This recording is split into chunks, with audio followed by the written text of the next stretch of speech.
All right, sorry about that interruption. So next, what we have is establishing the airway on our pediatric or neonate. Something we're going to have to consider is once we do have to establish the airway, we're going to put in what's called a sniffing position. So this is going to keep the head at the same level as the vagina. If they're still connected to the cord, one thing we can do is if that cord is clamped and we are good to go, we can pad the void. So we can take these pillows, blankets, whatever, and just put it on their back there, and then that will put them in that neutral positioning. So we're only going to be suctioning their airway if there's an obstruction or if we need to provide positive pressure ventilation with a BVM. Something with that we can consider for negating our airway patency is meconium staining. This is going to be basically poop within their airway. So we're going to have to take our bull suction and suction it out. With our fetal distress, we're going to have an increase in peristalsis and relaxation of the anal sphincter. So this is what's going to be causing our meconium staining. So it's kind of the A and P behind it. If our newborn does require any stimulation to breathe, what we can do is flick their feet. This will also check for Babinski's reflex, or we can gently rub their back. Um, on another thing is what we'll have to do is prevent any heat loss. So we have to remember that our babies no hypothalamus, so their heat regulation center is going to be dog shit. They can't shiver. They can't really do much other than just burn ATP. That's really their only source of heat generation through glycolysis. It's just going to be through the roof.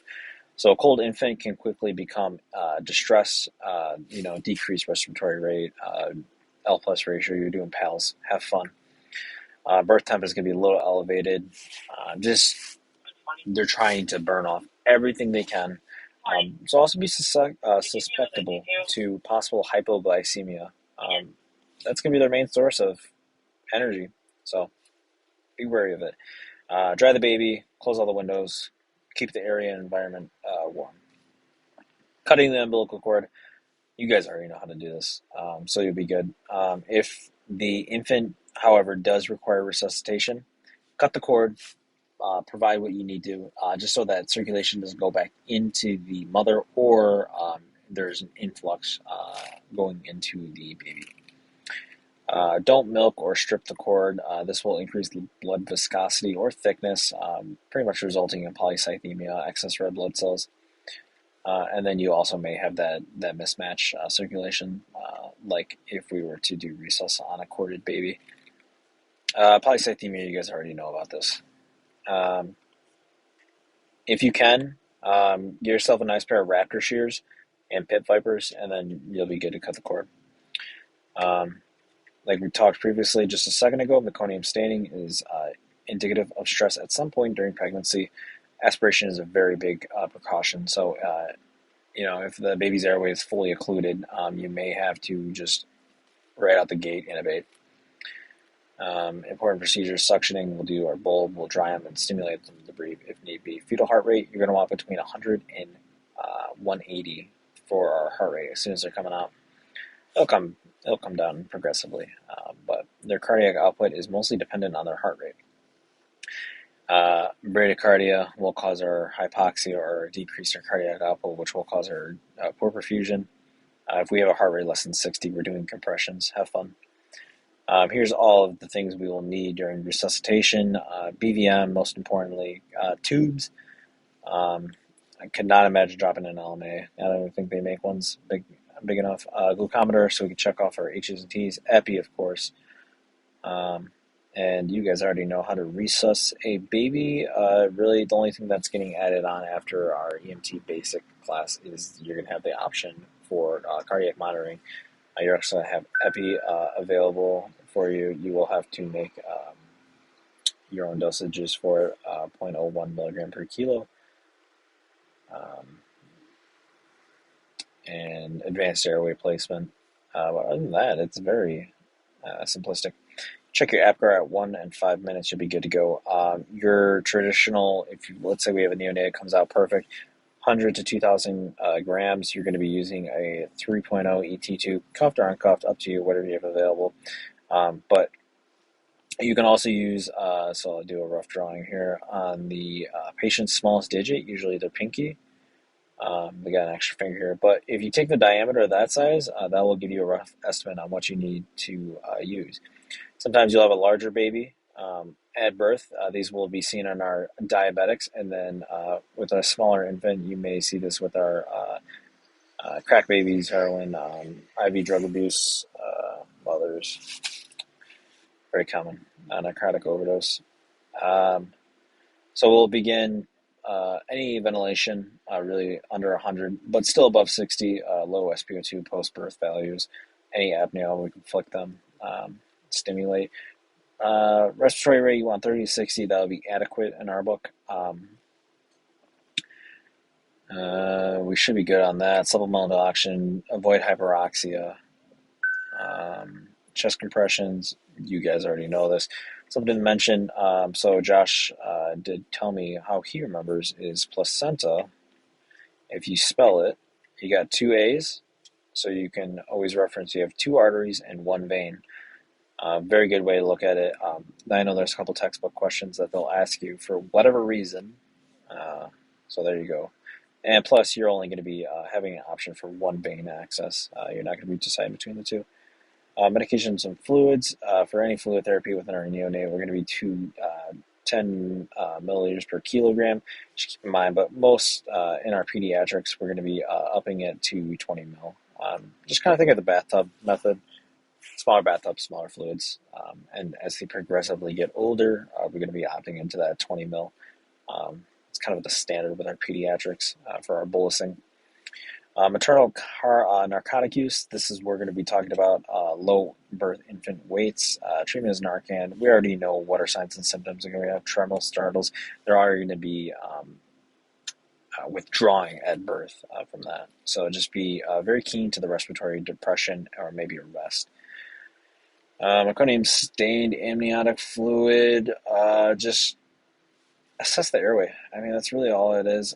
If we do have a partial obstruction, that increase on that ventilatory compliance and the pressure within their airway gets so high with their pulmonary hypertension, this may actually produce a pneumo. So you may have to needle decompress a newborn, which will be kind of gnarly.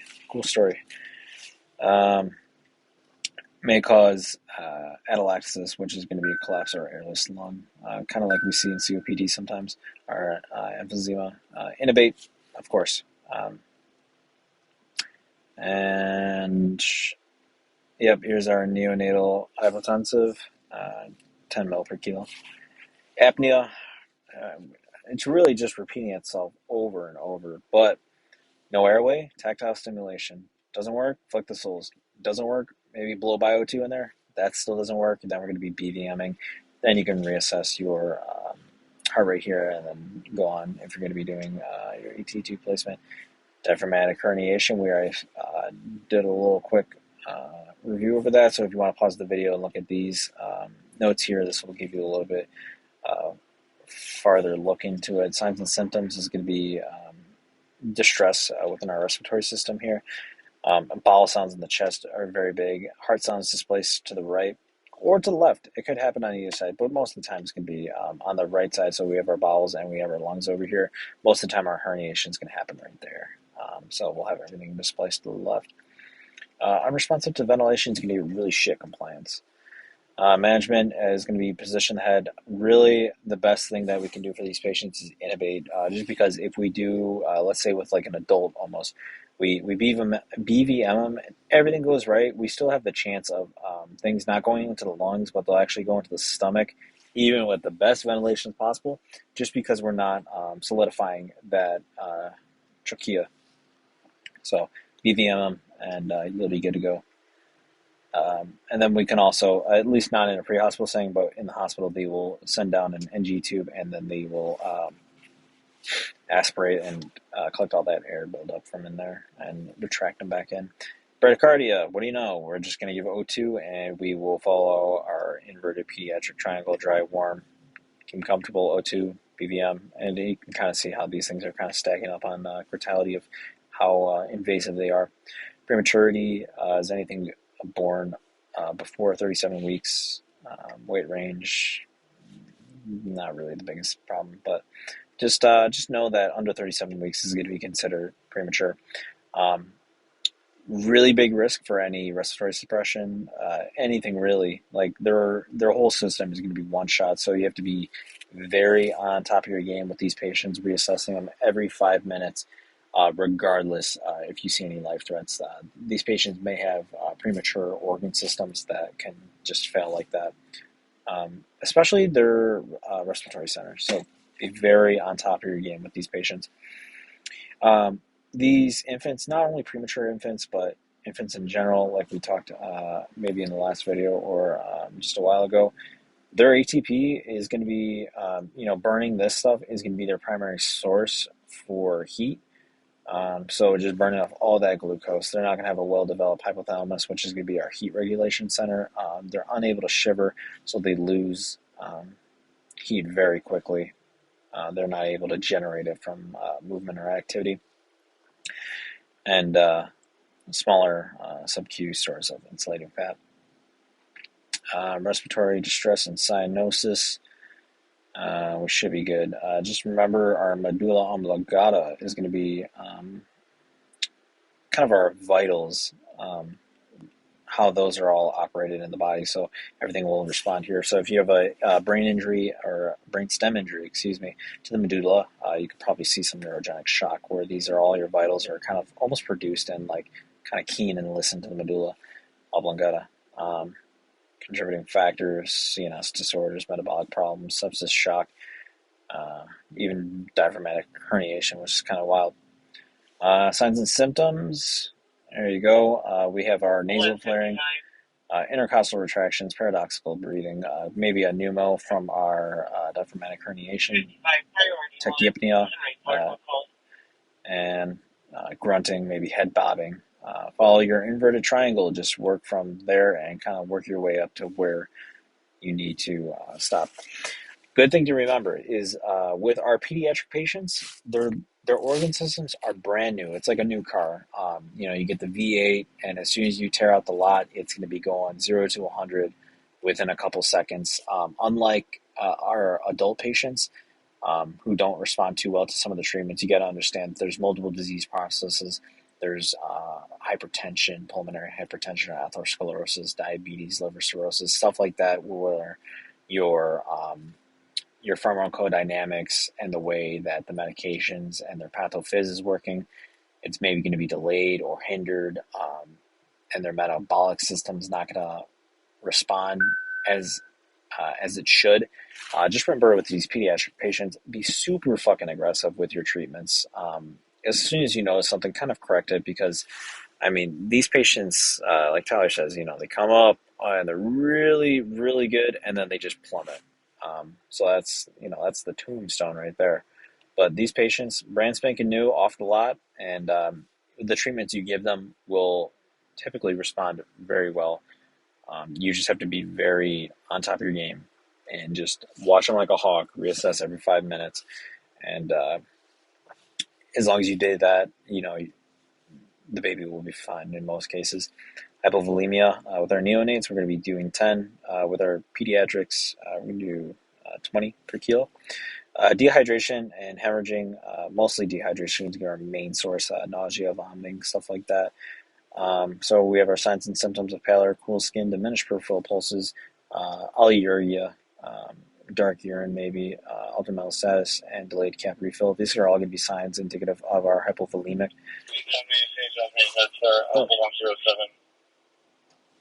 Other than that, just understand that you have a hypovolemic patient. Maybe you may see, so on a traditional child, you're good, but you may see a sunken fun male.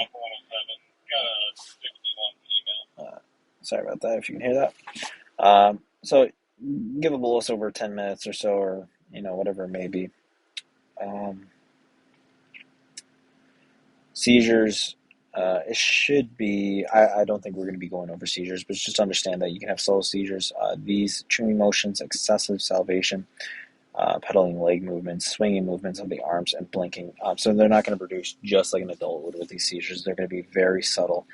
So you have to keep a very close eye on them. If you get called out for a seizure, and you walk up on scene and you don't see any of like the tonic-clonic movement, just kind of look at these small little subtle movements and see what actually is going on, or maybe look at the rigid posturing. Maybe you try moving their legs, they're not moving, or fixed deviation of the eyes is a really good assessment tool that we can use. Or we may have our focal clonic actual twitching, very easy dead giveaway. What we can do is diazepam, lorazepam, or midazolam. Most of the time I've seen lorazepam, at least in a hospital setting, for their choice, but we do have a pre-hospital setting choice of midazolam and diazepam, just like we do anywhere else in Southeast Michigan. Possible causes here: sepsis, fever, hypoglycemia. Fever is a really big common one. A lot of cases you'll see of this. Hypoxia, metabolic disturbances, meningitis, another big one, development abnormalities, and RX withdrawal. So I'd say the biggest ones to look out for, or at least if you're crossing off some differential diagnoses on a seizure call, is you can do RX, metabolic disturbances, meningitis, check for fever, and while you're checking for meningitis, you could probably easily check for sepsis as well. Other than that, we do also have fever to look out for. Check for our meningitis. Fever is fever. Just give them acetaminophen, 10 to 15 milligrams per kilo. Hypothermia, just keep them warm. It's that easy. Hypoglycemia, another easy one. Vomiting. A pretty big common cause of our vomiting is going to be upper GI obstruction, increased ICP, or infection. So you can do a little history on it, but you might not always get a differential diagnosis on scene. But once you reach them to the hospital, you should be good. Just keep their airway clear and do a fluid admin. We're going to be doing our 10 mil per kilo just because they're a neonate. Just remember that. Diarrhea, same thing. Plenty of possible causes. Our only treatments can be ABCs and med direction if we need to do any fluid boluses. But that wraps up our neonate. So on next is going to be our pediatric. It's going to be a little bit of a lengthier subject, so I may break it up into two parts.